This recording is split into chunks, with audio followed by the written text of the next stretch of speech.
The Frog Prince. Once upon a time there was a king, and he had a kingdom in which joy and prosperity reigned. However, his greatest treasure was his 3 daughters, royal princesses. The first 2 princesses had long since found happiness in the embrace of their princes, while the third, the youngest princess, stayed at home in the royal castle. There was a garden near the castle, and in it was a deep well.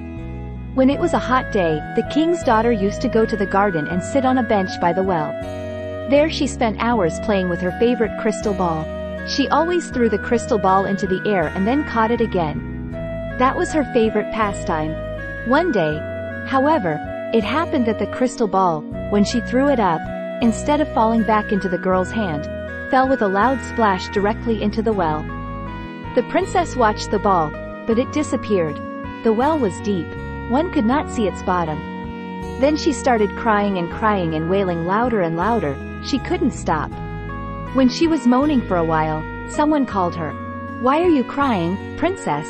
The princess looked around, but saw no one anywhere except one fat frog sitting in the grass. "Is that what you said, frog?" asked the princess. "Yes, I do. Such a beautiful princess should not cry, but smile," replied the frog. But the princess was in no mood for pranks. She explained to him how her ball had fallen into the well and that she could not take it back now.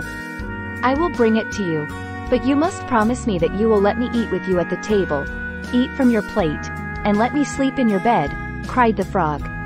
Desperate and eager to get her lost ball back, the princess agreed without a second thought. The frog jumped into the well, and when he returned moments later, he was holding the princess's favorite glass treasure in his paws. The princess took the orb and ran back to the castle without looking back for the frog. But the frog didn't just let her go. "Come back, you promised me something," he shouted after her. But the princess was too blinded by the joy of obtaining her treasure to hear the frog's call.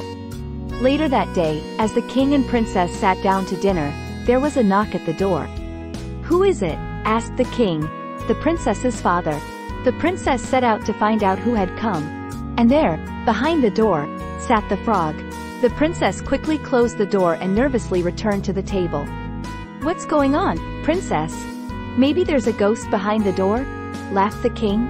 "No, Father King," replied the princess, mentally dreading the moment she would have to tell the truth. "Today I was playing in the garden and a ball fell into my well. I promised the frog that I would take him to the table, let him eat from my plate and sleep in my bed, only if he brought me the ball. You are a princess, and what you promised you must fulfill," said the king wisely, ordering the princess to open the door for the frog. Reluctantly, she did so, letting the frog into the castle, and he jumped onto the chair. "Put a chair to the table for me, please," requested the frog. The princess looked at him in disgust.